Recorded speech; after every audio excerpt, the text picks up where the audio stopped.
Welcome to The Explainer. So today we're going to talk about something that's, well, it's fascinating, but also kind of unsettling. It's an idea about the very world you're navigating at this very moment. All right, let me just start with a question for you. Have you ever been scrolling through a comment section, maybe late at night, and you just get this weird feeling that something is off?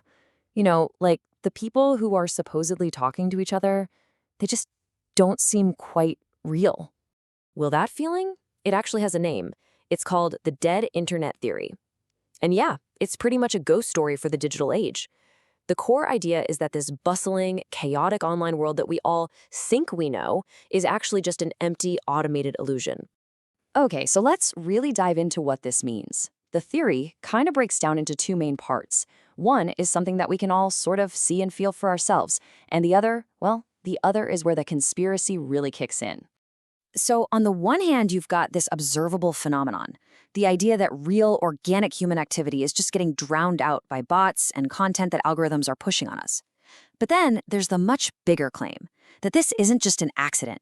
No, the theory says this is a deliberate, coordinated effort by governments or big corporations to manipulate and control what we think.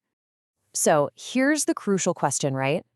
While that whole grand conspiracy part is unproven, are there kernels of truth to this theory? Is there something real happening that's fueling this whole idea? Well, let's take a look at the actual data. Okay, get this. According to a 2023 report from a security firm called Imperva, nearly half of all internet traffic wasn't human. That's right, 49.6%. It was all automated bots. And this chart just drives that point home. We're sharing the web almost 50-50 with automated programs. And what's really wild is that this isn't even new. If you rewind back to 2016, that same firm found that bots actually made up the majority of traffic at 52%. And this is exactly what makes the theory so compelling, as experts point out. It's not just pure fantasy. It's rooted in a very real, very measurable thing that's happening all around us. It takes that kernel of truth and then twists it into something much, much bigger. And you can literally watch this idea catch fire. It starts off in 2021 as this super obscure post on a forum, but then, boom, an article in The Atlantic brings it into the mainstream, and now it's actually being talked about in academic papers.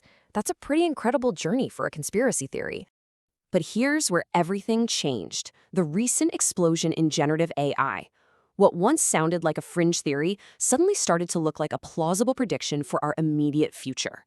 All of a sudden, we're all swimming in this bizarre, low-quality AI-generated content.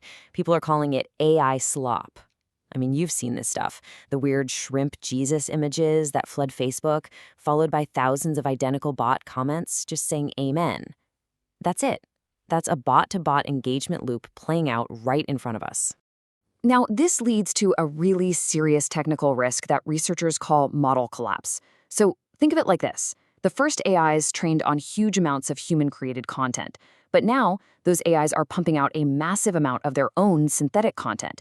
So what happens when the next generation of AI trains on a web that's already full of that AI content? Well, it basically becomes a digital copy of a copy of a copy, losing quality, truth, and nuance every single time. So, what does all this mean for us? We might not be living in a truly dead internet, but maybe something even weirder, maybe a zombie internet. An imitation of its former self, just mindlessly going through the motions.